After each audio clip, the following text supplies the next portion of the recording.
the Lord. Lord, renew the Spirit. Renew your Spirit, O God, in our life. We cannot do without you. We cannot spend a second without you. A minute without you, we can't survive it. We have no power of our own. We depend on you. Therefore, we pray this moment, Lord, arise in the midst of us and renew the Spirit within us. Amen. In the mighty name of Jesus Christ. Amen. And we pray, God of heaven, as we see you moving from this moment onward, we are ready to follow you. Amen. Lord, we pray Amen. that you will feed us. Amen. Give us that which we lack. Amen. The area, oh Lord, that we need understanding, we pray that you will touch that area for us. And let the praise be unto you. Let the glory be unto you. That will return with praise in the mighty name of Jesus Christ. Thank you, King of glory. In Jesus' mighty name we pray. Amen. Amen. You all bless in Jesus' name. Amen. All right, take your seat. You will not fail in Jesus' name. I say you will not fail in Jesus' name. Amen. You know, if any man, I'm talking about children of God, Christian, believers, people like me and you, if we fail in life, it's as a result of our disobedience that will make us to fail, or that will cause us to fail in life. If you fail in your marriage as a child of God, it's as a result of your disobedience. If you fail in your business as a child of God, it's as a result of your disobedience. Anything you do as a child of God, if you cannot see the success of it, if you cannot see the testimony of it, and if you cannot see the goodness of God concerning that particular thing, it's because of your what? Disobedience. You know, it is only in the church where we teach what is called wisdom, where we teach, where we lecture, where we try to impute into the mind of men and women what is called wisdom. For there are many of us who are learners here, who have been to schools. I'm talking about you have attained some degree. Now, there is no university in this planet Earth where wisdom is being taught, or where they lecture what is called wisdom, or where there is a course in the curriculum of any school where they say this topic is wisdom.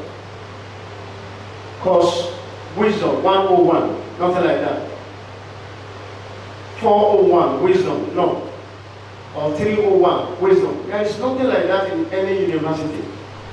But without wisdom, no man can prevail. And now, meaning that I might obtain the highest degree, I might obtain move to the apex of education. Without wisdom, there is no way I can fulfill the purpose by which I go to that university. Now, that is what the secular world lack. And that is what we enjoyed as the children of God in the house. That when you obtain degree in any secular, in any field, as in your education, then, and you now become a child of God, a believer who followed God on a daily basis, then God will be teaching you wisdom, will be telling you, okay, this is what you need in order for your career to fulfill, in order for you to fulfill the purpose why which you were born, and in order for you to fulfill the purpose why would you go to that school to obtain that degree. God will guide you. Wisdom help you to know that when you sin, no matter what you have, you are coming down. In the school, they taught us something like corruption. That's corruption, how it works, how it's become a virus in the society. But they never tell us how to overcome it. But it is only wisdom that can tell you how to overcome corruption. The word said that corruption, if you are corrupt or if you've been caught in corruption in your working place, you'll be sacked. You'll be demoted. But they never tell you, oh, this is how you overcome it. But in the house of God like this, when you follow God, God will tell you there is what is called corruption. And this is the way out of corruption. There is corruption. And this is the consequence of being corrupt. It will show you. Then that is what I'm saying to you.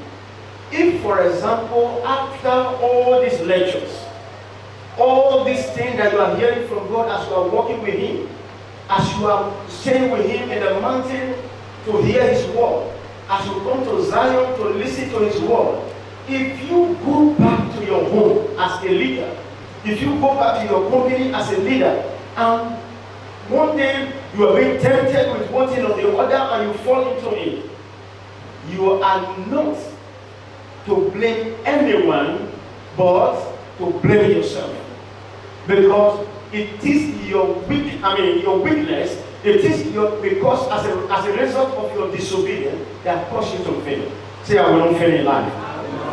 Say, I will not fail in life.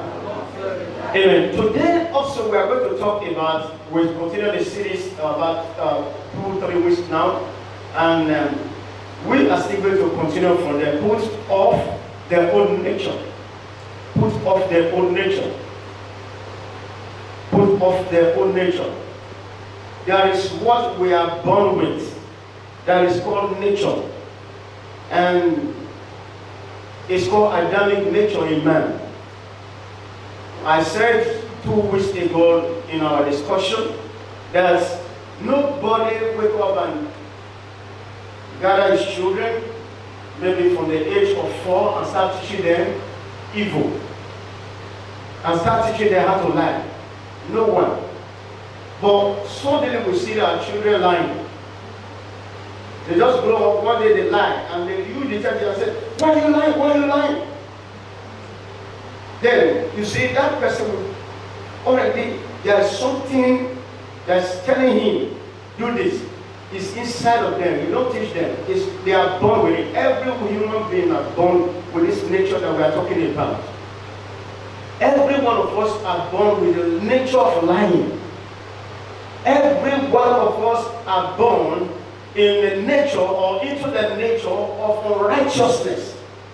That is why you see what we learn fast, or what children learn fast, or the first thing they learn is how to abuse, how to curse, how to, take your children to a new location. The first language they will hear is abusive language. How to curse. Yes, I remember then I haven't been to Lagos. The only people from Lagos, they normally come.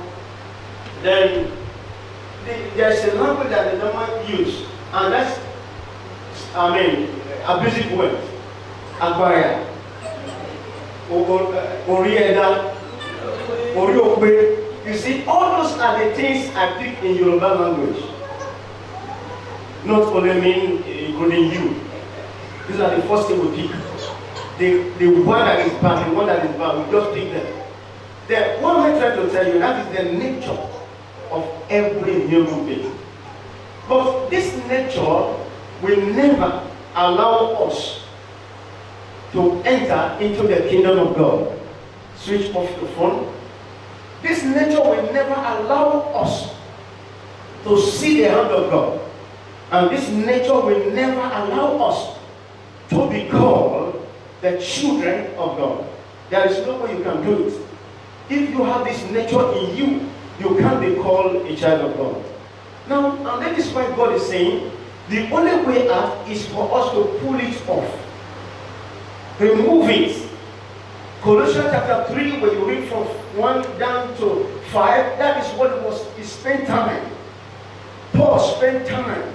Because he detects this issue in the life of the Corinth men. There's an issue. There's a problem.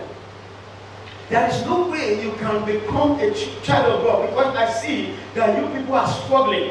You are struggling to become who God wants you to be. But there is no way you can be who God wants you to be.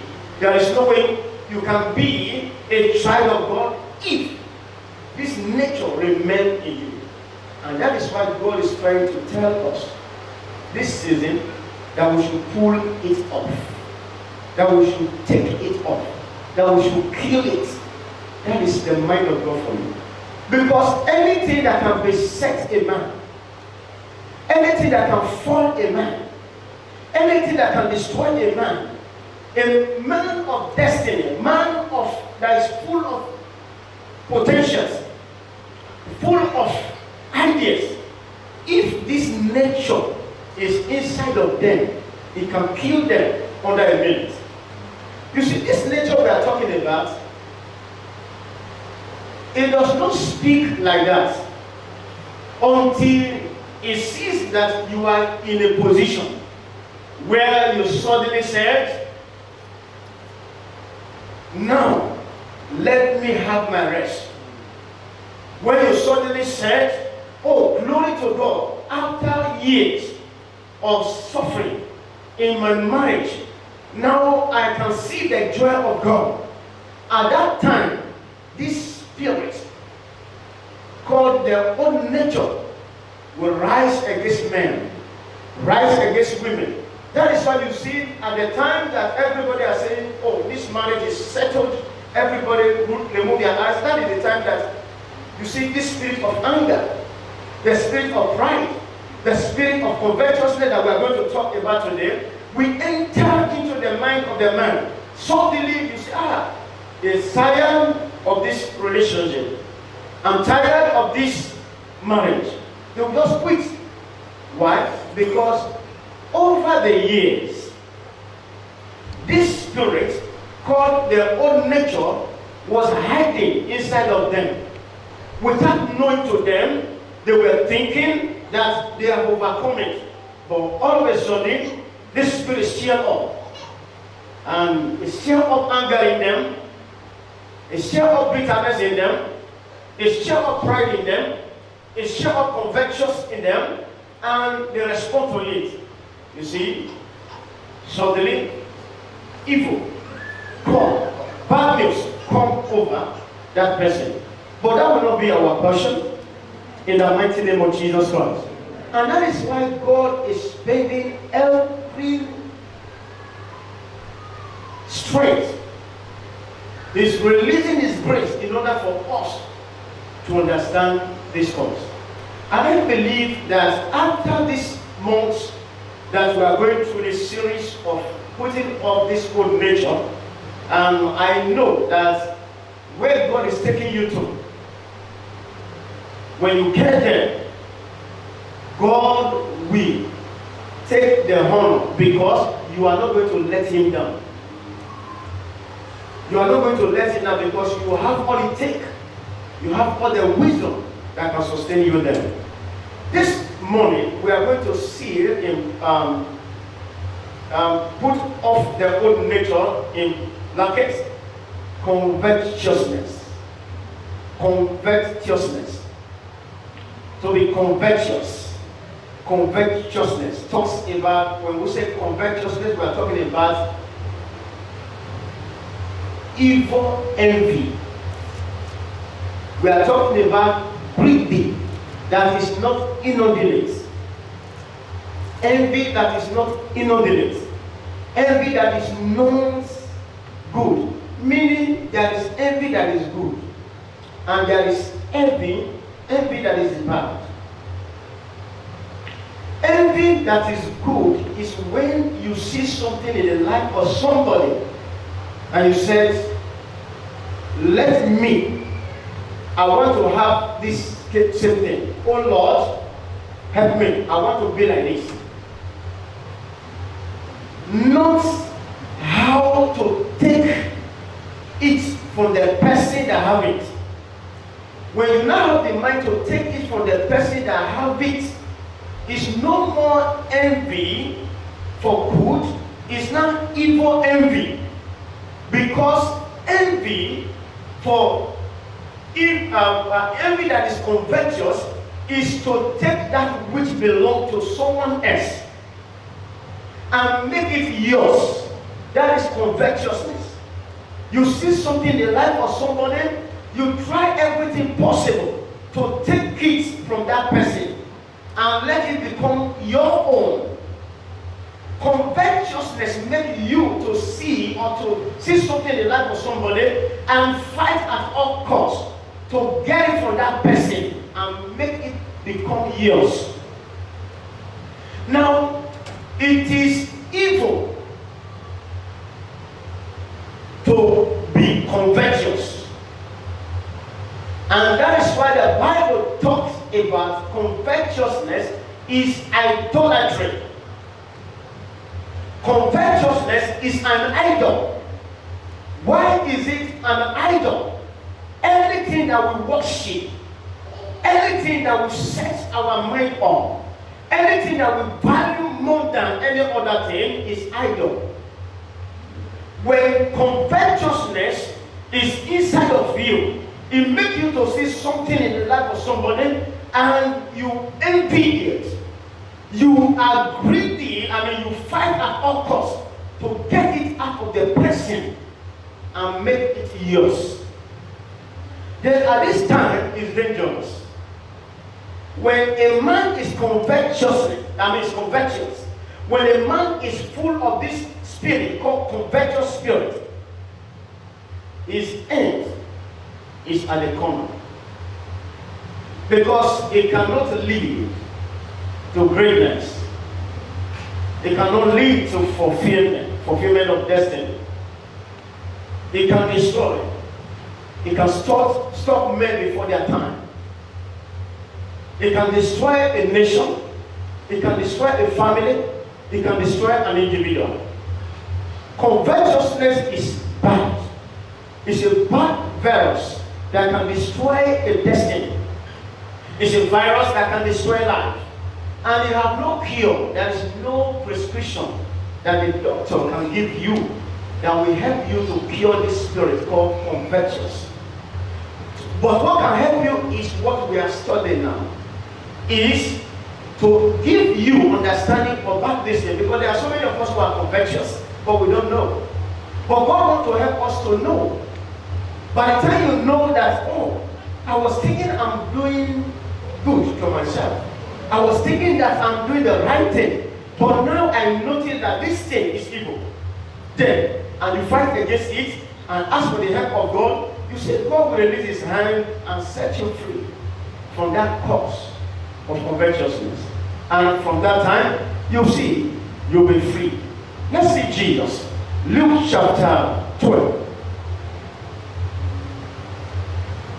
Let's see what covetousness is. Luke chapter 12. Verses 13. Verses 13 15. All right. Are we there? Luke chapter 12, verse 13. Are we there? It's on the screen.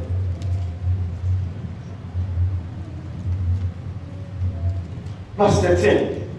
And one of the company said unto him, Master, speak to my brother, that he divide the inheritance with me. Who is speaking here? Okay, let's read again. One of the company, meaning one of the member of his disciples. I'm not talking about the 12 now. I'm talking about outside the 12, because Jesus have about 120 disciples. He have 12 major disciples. Then he have 120 workers, and he have 500 disciples also, because the Bible classified them in many, like, there are devoted one, and there are people who are in the middle class and the people who are in the upper class. That's what he was saying. Now, among them, whether it's among the 500 or it's among the 120 or it's among the 12, I don't know that. Now, one of them said, but I believe it's not among the 12, because the 12 deny everything and follow Jesus. Then let me believe it's among the 120. One of them said, listen to this. He said unto him, to who? To Jesus. He said, Master, speak to my brother, that he divide the inheritance with me. Jesus, help me tell my brother to give me his inheritance. You know, inheritance, now in a recent, inheritance of a man belongs to him.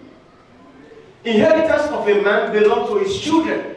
The Bible never tells us that you will leave your inheritance for your brother, but he only told us that you will leave your inheritance for your children's children. Is that correct? Now, look at a man that is full of greediness. Look at a man that is covetous, saying to Jesus, help me tell my brother to divide his inheritance with me. Now look at what Jesus is saying. Verse 14. And he said unto him, Man, who made me a judge or a divider over you? I am not in cooperation with you as being a man of covetous. I am not a part of you. I am not greedy as you. Yes, you are my disciples, but you are not my sheep, but I am not a supporter of men who are greedy, who are covetous. Verse 15. And he said unto them, this is Jesus' advice to the people, the same way he's talking to you right now. Take heed and beware of what? Are we there? Take heed and beware of covetousness. For a man's life consists not in the abundance of things he possessed. Take heed of covetousness. And he moved on and said, for a man's life consists not the abundance of things which he possessed. Meaning, covetousness is to have, it makes a man to have envy, to have his mind to pursue possession. Every man or a covetous man, his primary objective, his focus is after possession, is after title, is after material things, is after things that people can see easily. Now Jesus is saying, beware of covetousness. Beware of covetousness. Beware of covetousness. Beware of covetousness. The book of Ephesians chapter 5. Ephesians chapter 5. Let's see how Paul addressed us also. Ephesians chapter 5. We are reading from 1 now down to 5. Okay. Ephesians chapter 5. Are we there? All right.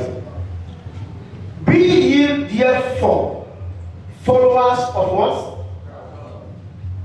Be ye therefore followers of God as dear children, and walk in love as Christ also has loved us and has given himself for us, an offering and a sacrifice to God for the sweet smelling savour. Verse 3.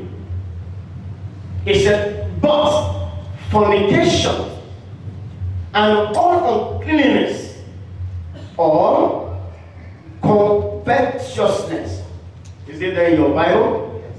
Let it not be what's named among you as becoming a saint. Neither filthiness, nor foolish talking, nor jesting, which are not convinced, but rather giving of thanks. Verse 5. And this, for this ye know, that no homogeneous or unclean person, nor a covetous man, underline that word, because that is what we are dancing around. Nor a covetous man, who is what? Is it in your Bible? Are you following? All right. Who is an idolater, has any inheritance in the kingdom of Christ and of God. Let no man, verse 6, let no man deceive you with vain word. For because of these things commends the wrath of God upon the children of disobedience. Now, this was an advice that Paul was giving to the people of Ephesus. It was advising them as a believer, there are things that is not good to name after you. There are things that your name must not go with. Or when they mention your name, that thing must not attach to it. Let good thing attach to your name. Lucy, the good woman. Lucy, the generous woman. Lucy, let something good. Let people know you with good thing. Not Lucy, the harlot. Not Lucy, the lion. Not Lucy, the greedy woman. This is the advice of Paul to us. He said, don't let it be named among us that someone mentioned our name and said, Tony, the greedy man. Let not somebody mention your name and end it up the lion. That is the advice of God. Now, Paul now said in verse 6, the reason I'm giving you this advice is these things that we name: uncleanness, evil speaking, covetousness, lying, fornication, and men and women of what? Disobedience. He comments that this thing brought the wrath of God upon the children of disobedience, not the children that obey. Destruction never come to people who are obedient. And that is why we stand by the help of the Holy Spirit, that if you fail in where you are as a leader, it's as a result of what? You are disobedient. Every one of us, we are born to become a leader. But we are sorry these days that the center, most especially Christian in Christendom, the center focus of every Christian is the altar. In other words, it's the pastor. No, it is not supposed that every correction we want to make, we want to use the pastors as a correction or as an example. Any illustration we want to do, we use the pastors as illustration. No, as a child of God. When you are a child of God, you always center on the pastors. The pastors are the way they behave now. The pastor, the way they do this now. The pastor, the way... Now, number one thing that is lacking in your life is you lack focus. You lack bearing. You don't know where you are going. Now, what you are seeing or what you are hearing in the Word of God, don't use it to picture or don't use it to assess the man of God or the pastor in the church. The pastor in the church have the right by himself to use the Word. A pastor that is conscious, like me, that is conscious of where he's going, we use the Word of God to assess himself on a daily basis. I don't need somebody to correct me before I correct myself. I don't need somebody to advise me on what to do. Every man or woman that knows where he's going in life must be a person that knows how to advise himself. You don't need somebody, because if I need your correction, it might take me time. I might already find myself in a hole before you come up and say, I saw it. That is why as a man or as a woman, you don't need somebody to give you advice before you advise yourself. The best person that will advise yourself or advise whoever is himself. You talk to yourself, you correct yourself, then you take the right step. What am I trying to say? The message, don't use it to assess the men of God in quotes, but use it to assess yourself. Because if you lose your focus on yourself, when you are falling, you will know. When you are setting your focus to correct others around you, when you are dying, you will know. Now, it is good for you, when the Word of God is coming out like this, use it to watch yourself. Look at yourself in the mirror of the Word of God, then correct yourself. Paul advised to them, he says, let it not name among you. Let it not name among you. Colossians, turn your Bible with me to the book of Colossians, chapter 3. We'll read these three chapters, then I'll move straight to a man that we want to see how covetousness destroys him, how we anymore. I'm talking about Colossians chapter 3. Then we'll read from 1. Are we there? Colossians chapter 3, verses 1.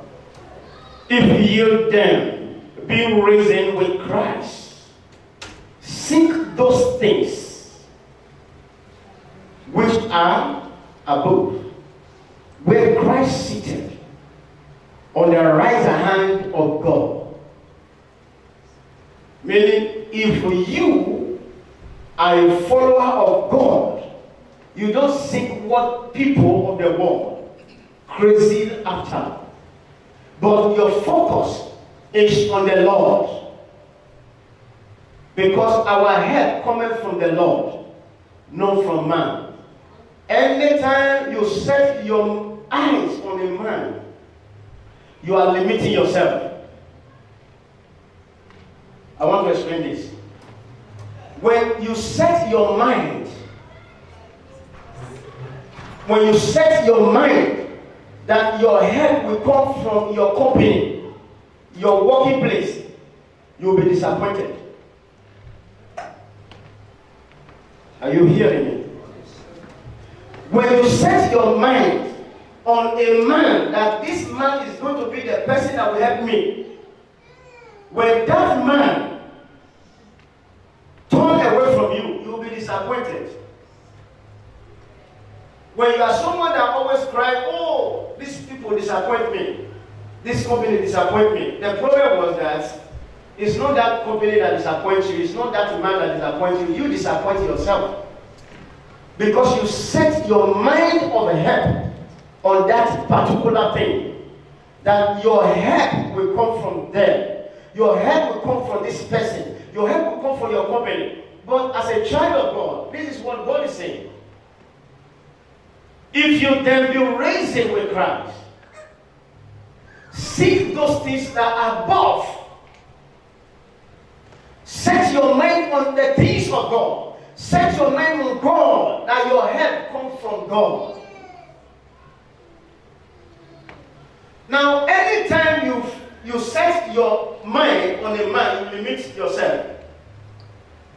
When you program your mind on me as your pastor, that your pastor will help you of whatever you are doing, you're devoted to the things of God. It's your pastor that will help you. Your pastor will remember you. You will be disappointed. Why? Because if pastor, you set your mind on the pastor, pastor is a human being. Pastor can die. Then when you say your pastor is your help, when pastor died, the source of your help is closed. That's the end. When you set your mind on your fathers, your parents, and said, my parents is the source of my help. When death come upon them, you'll be disappointed. A child of God, don't put your mind on things that is below. Don't allow yourself to tell you that your help will come from any man. Otherwise, you will be disappointed. Let your mind be on God. God never died. God, he said, I will not repent of my word. Meaning, you will not wake up today and say, okay, oh, I said I will follow you yesterday, but now I don't need you. No. God will not disappoint you. That is why a child of God, set your mind on God. I'm talking to somebody here. Maybe you think that your job or your work will be the one that will help you in life. God is saying, I should warn you, I should tell you this word of advice this morning, that you should remove your mind from it and look unto God. Your help comes from God, not from your company. You know, the funny thing is about anytime you see, like, most especially if you are not employed, or like people who are self-employed, anywhere you are working, what they are telling you is that they can tell you to go. That is the contract you sign anytime. Now, you see, when you program your mind that this company is the one that I can't do without it, the devil will use it against you. And as soon as you now say, okay, feel like relax, the enemy will strike and you'll be disappointed. But when your mind is in God, before one door closes, it will open the other one for you. And that is what he's telling you. You want your mind to be on Him. Focus your mind on God. and you will see what God will help you to do. I think, we're now in verse 2. Verse 2. It says, set your affection on the things above, not on things on the earth. Verse 3. For ye are dead, and your life is hidden with Christ in God. When Christ, who is our life, shall appear, then shall ye also appear with him in glory. Now, mortify therefore your members. It's not saying their members, it's saying your members, which are upon the earth. Fornication, fight it. Uncleanness, fight it. Inordinate affection, fight it. Evil concupiscence, fight it. Covetousness, fight it. Which is idolatry. God repeats himself here with the mouth, from the mouth of his servant. Covetousness, which is idolatry, is an idol that can fall a man. It is said fornication, which is idolatry. It is said evil concupiscence, which is idolatry. It is said wrath, which is idolatry. But it said covetousness, which is idolatry. By the grace of God, God will help us to know why covetousness is so important. Why is God picturing it? Why is Jesus rebuking his members, his followers, to beware of it? Is because it can kill. When you are settled, the time you feel relaxed, that is the time covetous kill. Pride can stop you not to enter your inheritance. Why? Because as soon as people notice that you are pride, they will not even give you the chance. Pride is good. You will not even test the position. But covetousness, after you have sit in that throne, it will come. If you refuse to destroy the idol of covetousness in your heart, when you are settled in a home as a woman, married woman, the time you settle as a married man, that is the time that this idol will say, I need sacrifice, I need sacrifice. And the sacrifice he needs from you is to do his will. And his will is to bring shame upon a man. A man was a commissioner of police years ago. It was in the city of Benin, Nigeria.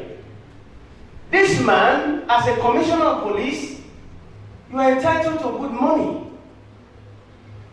As a commissioner of police, you are entitled to a free and fair bribe. There's no good bribe, but there are some good bribe. Good bribe is bribe that you don't force people to bring yam when you are in position. They pack their yam, bring goats on Christmas time and give it to you. It's a bribe, but it's nice. Because in the back of their mind is that let's just present this thing to him, and in the nearest time we are going to ask him for a favor. But the favor is not yet known to you. It's a bribe in disguise. Now, there are real bribe. Somebody will come to us, to a commissioner of police, and say, okay, now my son is being held by your thing. And it's a murder, or you have killed, or you have sealed, or they find him armed robbery. Now, the commissioner will say, okay, what can I do? Say, okay, take this money. That is a wrong bribe. Because you want to release somebody that is already a nuisance to the society. But as this man, he has the right to see the good and the bad, then to decide which is good. Yet meaning that you can see the bad and the good bribe. But it is your own choice as a man of destiny, and a man who knows where he's going, to say, no, your son killed. Your son was caught in an armed robbery. Therefore, I will not take this money from you to go with your money. let the Lord deal with him. Your conscience, your mind will help you to do that. Then, this man, he had all this opportunity. He was doing well. The family was shining. His brother was happy that they have their brother who's a commissioner of police. But let me tell you this conventionalist. It clicked into his heart that what he has was not enough for him. That's covetousness for him. No matter what you have, covetousness, idol, we say it's not enough. Have you ever seen an idol that is tired of blood? So this idol in that village, so village, is from ages. They have been sacrificing blood to that idol. Then this days now, say, okay, the idol said he's tired of sacrifice. Have you ever seen it? No. That's covetousness for you. No matter how satisfied you look in the eyes of others, you yourself will never be satisfied with what you have. This man, this commissioner of police, he see that this money is not enough. Well, it's okay now, the quickest way. All these armed robbers, they will bring that gun. They will ask them, okay, release the gun. For armed robber, from his own station, giving armed robber, gun to people, pistol to people to go and rob. Until they were caught. And they confessed and said, the person that is supplying us this ammunition is the commissioner of police. They brought him out openly. That was them of Idiagon. They shot him. Somebody know a song that is called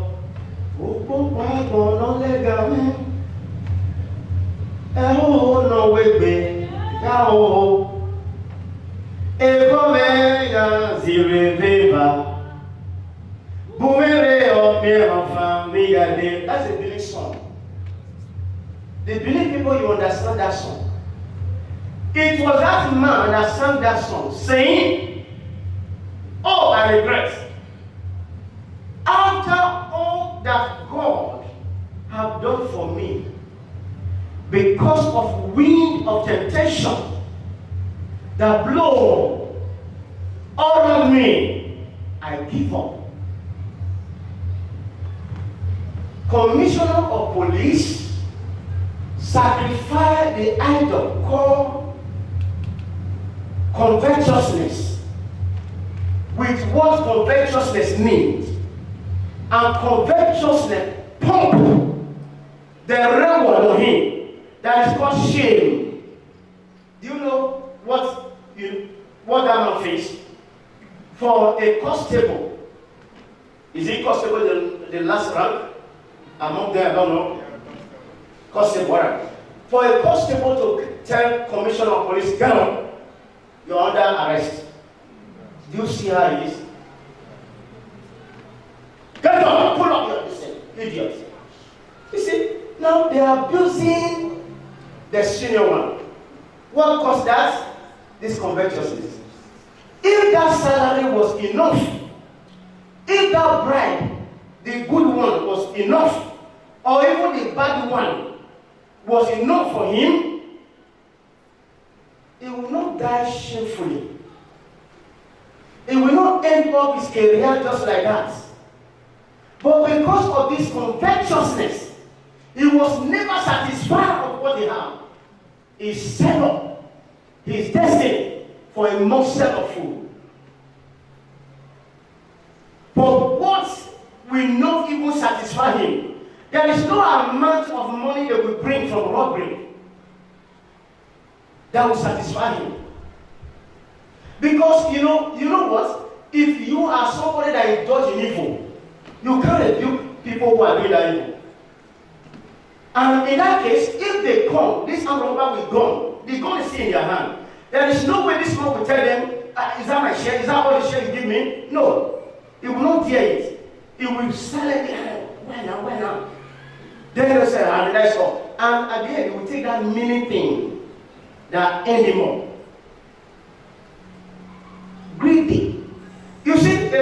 pastor. I have the right to make example of a pastor.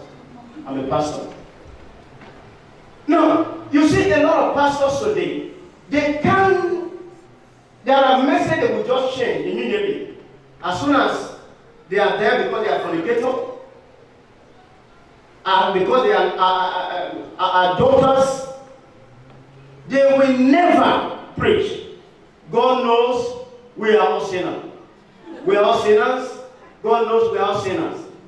That is not a message of a man of God. That is not a message of a child of God. We are all sinners. Yes, we are all sinners. That Jesus came to die for us. That if we start basing our mind, we are all sinners. We are all sinners, meaning this old nature of Adamic nature is still in us. Then Jesus defeated the Adamic nature in order to give us his own nature.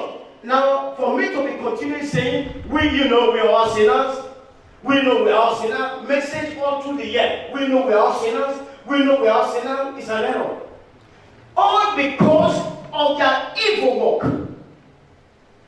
How will a fornicator tell other people not to fornicate? You that slept with another woman in the church. You that slept with another woman in the church or a girl in the church. How will you come and say fornication is a sin? There is no way you can say it. There is no way, because as far as maybe you say, okay, fornication is a sin. The lady from one corner say, that will kill the man of God. That's the end. He will not doubt. Yes, everybody has seen, everybody has shot the glory of God, and then you end up that message. Now, what am I trying to tell you? This commissioner of police end up his destiny, his career, because of what that was not enough, that he think was enough for him. Listen, there is no way you will be satisfied as far as this world is concerned. No. If you are waiting to see that you want to satisfy yourself in this earth, it's not in this earth. You can't get satisfied. But all we need is to help ourselves, talk to ourselves, control ourselves. You think that you marry, let me marry to end up fornication. It's a lie. It's a lie. You can't marry to stop not to move from one woman to the other. No. Let me marry. This waka waka, I'm tired of it. I'll settle with one man. It's a lie.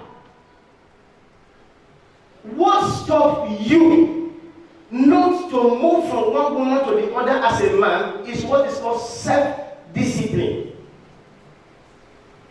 Self-discipline. Self-discipline. Self-discipline. To overcome this covetousness, to overcome this urge to satisfy your need at all costs, you need self-discipline. People will come with their idea. Just the same way they will come to this commissioner of police and say, you know what? There is a quick business that will bring money. This is just money. Forget about salary. Salary is not coming on time. But there are so many business you can do. It is somebody that brought that idea to the commissioner of police. Probably that was not his mind. Probably that was not what is inside of him. But somebody bring this idea one day, and he never stand against the idea, push the idea out, but he allowed the idea to grow on a daily basis before he come out with a decision and say to the person that bring the advice, you know what to do. Okay, let me just use the word. I don't want to show myself. Guy, you know what to do. Then you are telling that person, release gun, you know what to do. There is no desire as far as sin is concerned. You may think, let me just pretend I sin or not sin it. God will hold you responsible for it. Greed, I said, is dangerous because it doesn't kill when you are nobody. It kills when you are somebody. This is the bad aspect of it. And that is why Jesus said, beware of it. See it, mark it, run away from it. That's what beware is. Look at it, run away from it. Don't play with it, son. Disciples, don't dance around covetousness because it will kill you when you think everything is about to settle. That is when they kill. Do you see so many people that lose their position today because of this covetousness? Because what they have was not enough for them. Because what they have was not enough for them. And they are hungry to have them all. They are hungry to go higher. They want to get on the world. They want to get everything. It brings destruction into their life. Covetousness is a dangerous thing that we must run away from. We must run away from it. A man called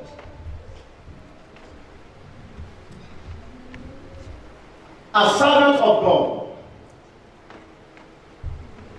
I'm talking about Gehazi, who happened to be a close friend, a close servant to a man of God called Elijah.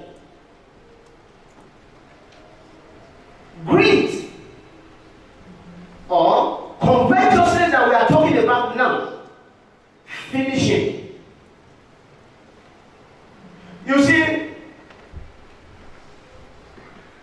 Gehazi was a close prophet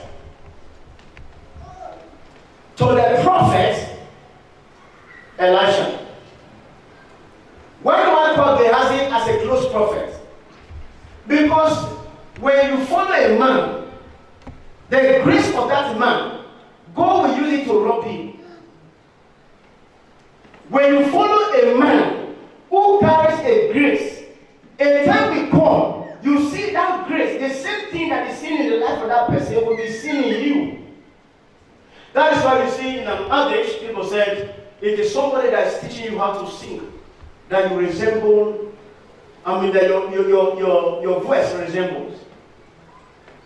You use your voice to resemble the person that is teaching you. Meaning, when you follow a man with all faithfulness, the same action, the same grace that's happening in the life of that person will be your portion.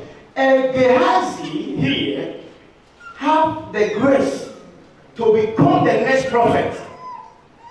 But he was in a position, he refused to deal with this problem called covetousness.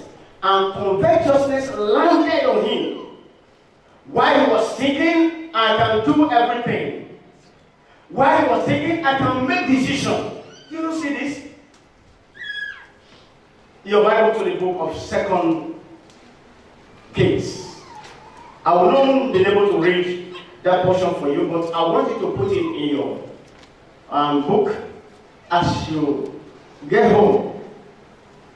Go through it and see how this covetousness, which is an idol,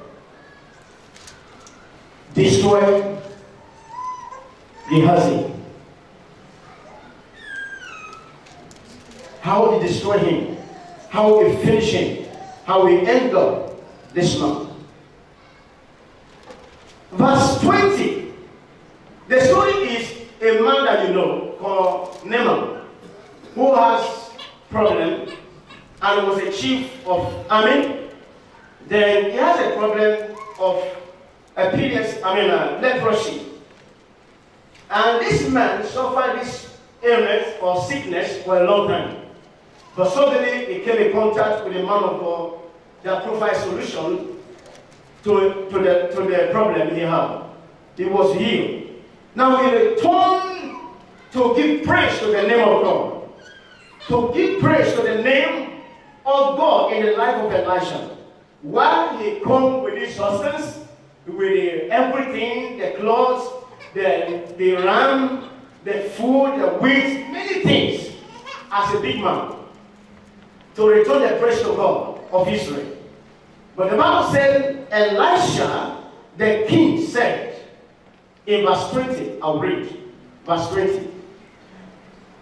Elisha the king now made an instruction that they don't want it, ask them to go.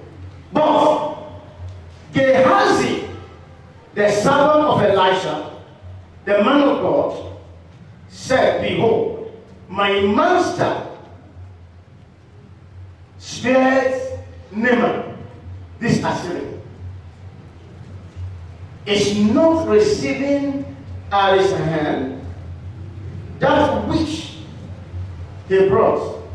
But as the Lord liveth, I will run after him and take somewhat of him. It's not even all that they have want to take, but some of it. Gehazi said, as the Lord liveth. As the Lord liveth is the language of Elisha. When you read the story of Elisha, the word, as the Lord liveth, is the word of Elisha. Now, Gehazi become the prophet, using the same word also as the Lord liveth. But he used as the Lord liveth in a wrong form. Why? Because of the idol of covetousness in his heart. As the Lord liveth, I will run after him. Covetousness make men to run after things that is not worthy. Covetousness make men, make women to run after things that is not necessary. You have all the clothes you can think about. But if there is what is called an idol of covetousness in a man's life, whether you have a lot, is not the matter. The latest, you will go. In the high place for a location, as soon as you see somebody that put on a new thing, oh, I must go for it. The latest car, I must go for it. Covetousness makes people to run after things that are not necessary. They have the said, as the Lord liveth, I will run after him and take some of what? Of him. Not all. You can't take all with this spirit called covetous. You only take some. And this some, this little force, is what that destroyed Van. The little force that spoiled Van. Not all. Now, when you read the story, the Bible said, when the man of God saw it, it said to Gehazi, Gehazi, where had thou goest? He said, no, I didn't go anywhere. I'm in the kingdom here. I'm here in the palace. I'm here in Zion. I didn't go anywhere. You know, that's one thing about covetousness. Any man that is covetous is a liar. He can't free from lying. No way. Any man that is covetous, he cannot free from killing. They are killers. They can kill. Any man that is covetous can steal. Any man that is covetous will always go for what that doesn't belong to him. Now, these are the characteristics that can prove to any man, or that can prove to you, am I a liar? Do I lie often? Do I lie often in order to gain something to myself? If you discover this, that you always lie, you always try to cover up, even people want to detect you, you want one thing or the other to cover up yourself. You are covetous. Now, are you someone who kills? It's not killing, it's not necessarily mean when you have carried a handful object and struck somebody. No. A lot of us use our eyes to kill. You are seeing a husband and wife. One is beautiful. The wife is beautiful. The man is not. If this man just died. It's covetousness. Because you have, that your own is not enough. But other, you want to kill somebody else and get the wife. You see someone in a position, you look at him and say, I wish I'm the one, this idiot. I don't even want him to be here. You are killing that person. You are abusing that person. You are slandering the identity, the image of that person. You are a killer. Now, God is saying, if you see these characteristics in your life, you lie often. You lie to get gain to yourself. You kill with your heart, with your mind. You know that this spirit is inside of you. Now, if you detect this, fight it now.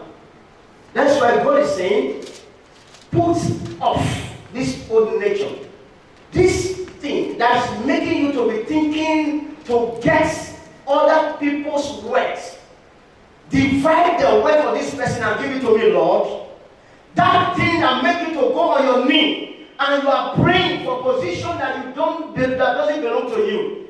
Why not see this word of God now and ask mercy? God forgive me. Because you know why? When you feel with this spirit and maybe you succeed any man and enter into a position with all grudge, with all, you lobby, you bribe, you lie to put some people down, then you find yourself in the top. You can't sustain it. There is no way you can stay there. You don't fight to enter position with lying. Or try to put other people down and get there. Yes, you can do it and succeed. Then time will prove it. Time will prove it. Time will prove it. Time will prove it. You can lie. And this is a man years ago. He was a lecturer in a university. He's an assistant lecturer, all right? Now, the friend traveled, a close friend, traveled abroad to school in one of the Russian countries. As a co-lecturer, his tight friend,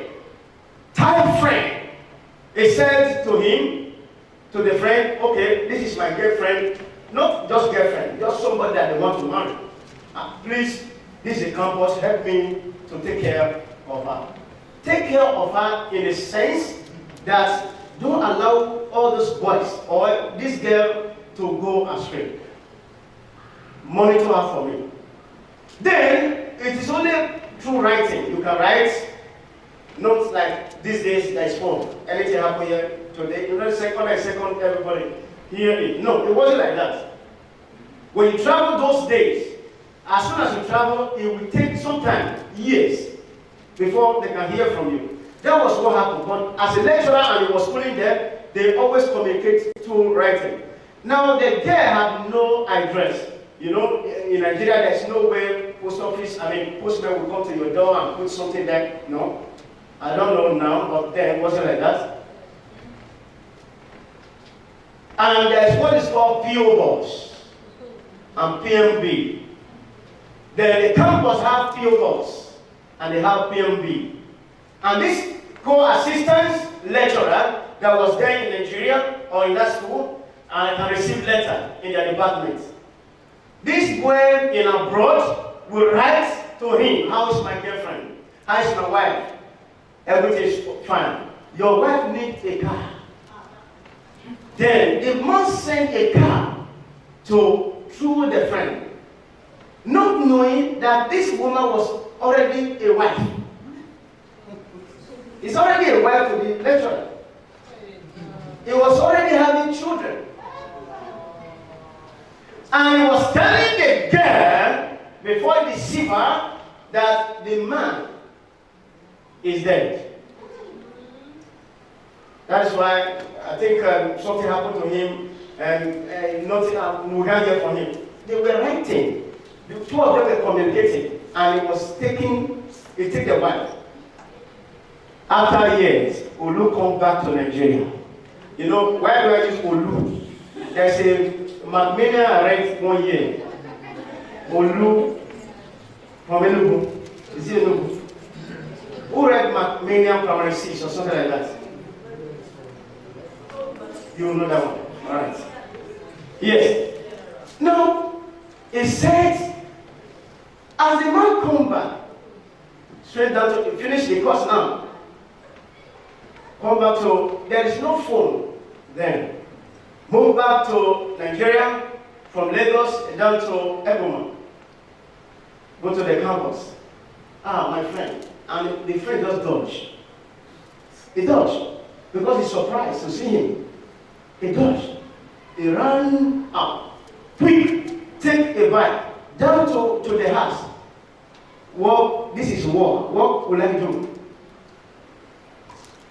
Where is my friend? Where is my friend? Where is my friend? Where is my friend? Then, after a time, he asked of the girlfriend. Because this time, the girl had been graduated from the school. According to him, that there's no way you can trace the girl from the school. He wanted the friend to tell him wherever the girl is. This is a period of 5 years. It's not too much. But the man converts. Convert means to take that which that doesn't belong to you, to yourself. He take that which belongs to the boy, but let me tell you, it didn't last. Because once you use deception to enter, you will come up with deception. It didn't last. But already you have divided them. You have scattered them. Brothers and sisters, he's a killer. Now the boy was running here and there. I beg. Asking people to beg the boy. Now the boy said, okay, I have no problem. Already you have wearied in abroad. Now to retain back his position. There is no way this lecturer will handle it anymore. He quits the school. He resigned. Meaning he ended up his career because of covetousness. Brothers, covetousness is not a friend. And that is why God is saying, pull it off. Anything that God said, pull off, don't pamper it. Anything that God said, kill, don't try to cover it up. He can kill, he can stop anytime. A woman years back said, Pastor, this is devil. Please help me to pray. Already you are in a mess. Now you are saying it's a devil. Pastor, help me to pray. What was the case? That somebody, husband, picked him from somewhere and, do everything to make her happy because he has money. That's why I said, don't think that money will stop this, what is called conventions. What stops it is to fight it to the root. Don't get rid of it. She was in money. Not that she was looking for money. That's why she liked another man, or she go ask for another man as an excuse to so many people. And my husband can't take care of me. That's why you go out. It's not because of your husband can't take care of you. There's a cost in you. It's a cost inside a woman or inside a man to go outside his matrimonial home and looking for other man or other woman. Don't say it's because my husband cannot take care of me. It's just a rubbish excuse. It's just a excuse that you just want to escape. This woman was well-to-do. They were living in a mansion. They have a gate man. If they don't live in a mansion, they don't need a gate man. The husband was moving here and there with money, with coverage. But this woman lost after the man that the gate man that normally take her to buy vegetable in the market. Ordinary ordinary, what's it called? Boy. Ordinary boy. All right, okay, John, come and take me to market. No, I forgot to buy Maggi. That person, he was the one that she was going out with. And, evil, you can't cover it for a long time. The person that saw it said, Oga, I beg, no say na me tell you, but I beg, no say na me tell you, I beg, Madam will kill you, I beg, don't tell Madam say na me tell you. Me, I think say, Sister, Madam is going out. Don't say na me. The man said, okay, no problem. I will watch her. And to catch her is not a problem. It just, I want to go to Abuja. No problem. I'll be back 5 days time. He has somewhere and park. That's it. There are some boys in your house that no matter what, your husband will say, this person is not the one that will carry you. This person is not the one. This one is supposed to be so place. Then, if your husband now discover that the person is saying, don't move with this person, it's the person that will now go.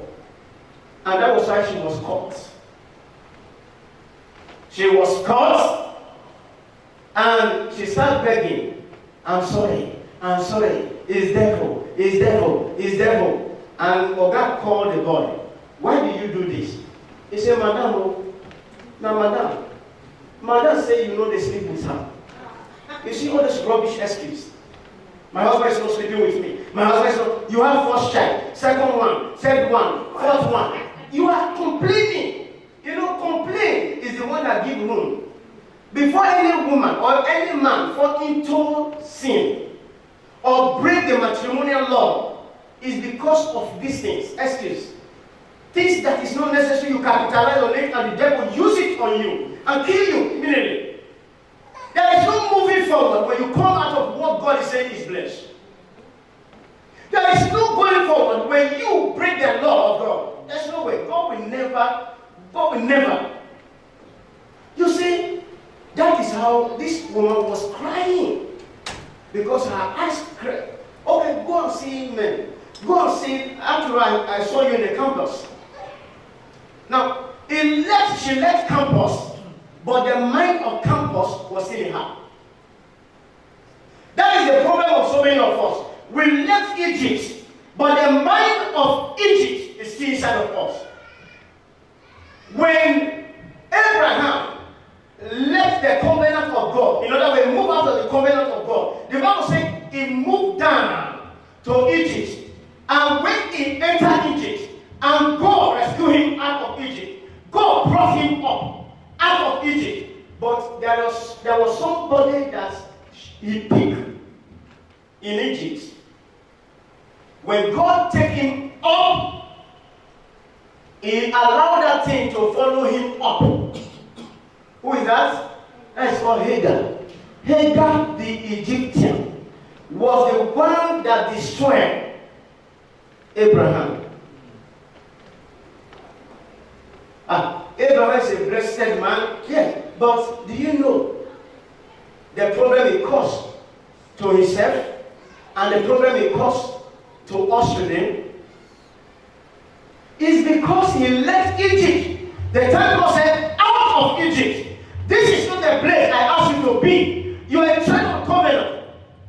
He left Egypt in obedience, but the seed of Egyptians was still with him.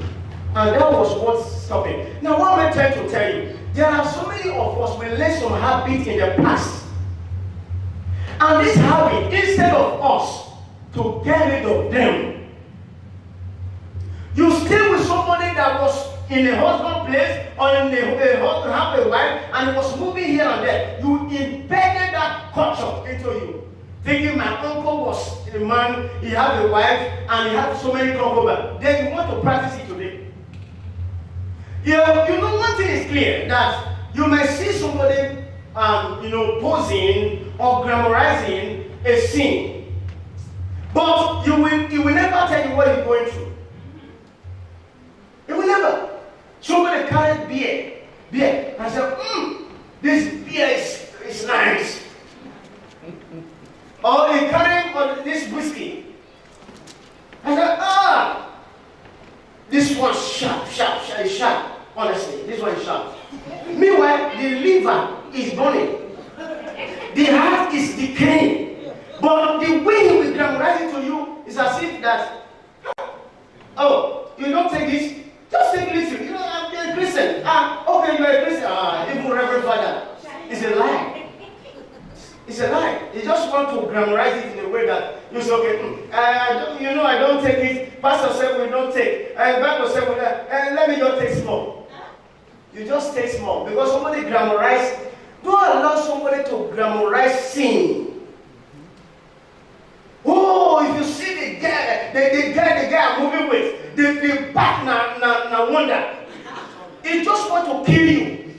Meanwhile, he didn't even sleep with nobody. He's just telling you that he want to kill your mind. Then at the end, he just like program your mind. Oh, this one is doing it. What is good in it? What is good in it? Or someone is trying to encourage you to have another woman outside your wife or outside your husband. And he's trying everything possible to make sure they tell you this thing is good. Listen, there is nothing good in sin. What God said is bad. When you, because of somebody is telling you, and you do it, you end up yourself quick. You end up yourself quick. One thing is synonymous to people who are already done. They fear people who want to rise. The number one enemy is people that want to rise.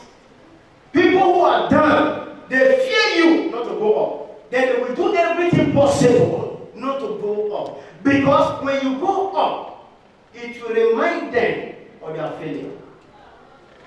In order for them not to be put in remembrance of their failure constantly, they will make sure they stand against you not to go up. They will make sure they teach you the way that end of them, where they end of their life. Do you know why God is busy raising men and women like us today, like you and I today? It's because a lot of people have disappointed him. And God is not going to be put to shame. Now, whenever A disappoints him, he will pick another person. Why? Because the eternal belongs to God. God only gives you time. Then, if you are abusing that time, God will not wait for you and say, okay, let me wait for him to ride. Let me wait for her to ride. He will quickly, even before you step down, he will move and get somebody else to replace you. Then, if you not become someone who copy people who God has already rejected, you have a problem. You will not go far. Even if God is saying, don't listen to anybody. I am the one that picked you. Don't listen to any man. I'm the one that called you. Don't listen to that. God is saying to you, don't listen to them because he knows that supervisor you think is just a supervisor there. You think he's making it. But already God has rejected him. And God wants to put you in that position. But because of your, your myopia, you can't see far. I said, no, let me just follow this. You can't follow a man who fall and go far in life. You can't follow anybody that's already have spots, that's already have windows, and go forward in life. No way. But this school of wisdom is to help you. It's to help you attain the heart that God has for you. It's to help you to become the nurse. It's to help you to become the doctor. It's to help you to become the lawyer. It's to help you to become the teacher. It's to help you to become the judge.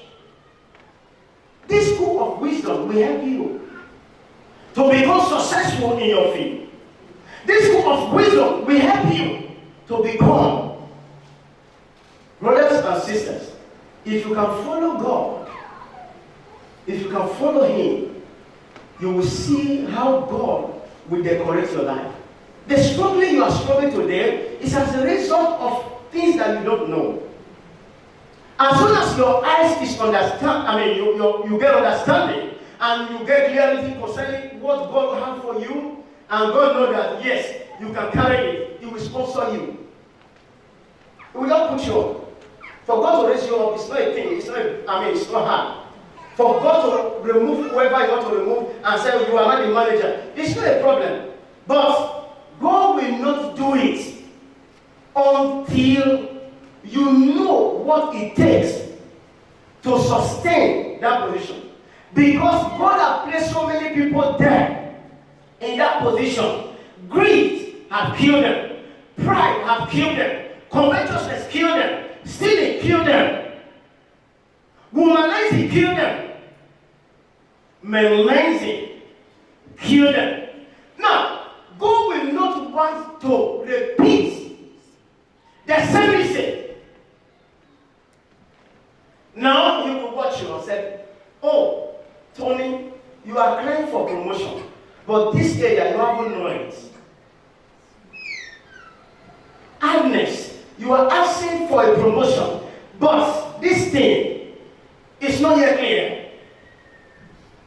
It's giving you the space to know it. And that is why you are here in Bible study. That is why you are here in prayer meeting. That's why you are here in Sunday service, to study and know and show yourself perfect in wisdom that can take you to anywhere. If you have this wisdom, let them bond you and carry you anywhere. You will survive it. That is why men like Daniel survived in the land of Babylon. That is why men like Joseph become governor in Egypt. Why? Because they study what God had for them. They understand the culture of God.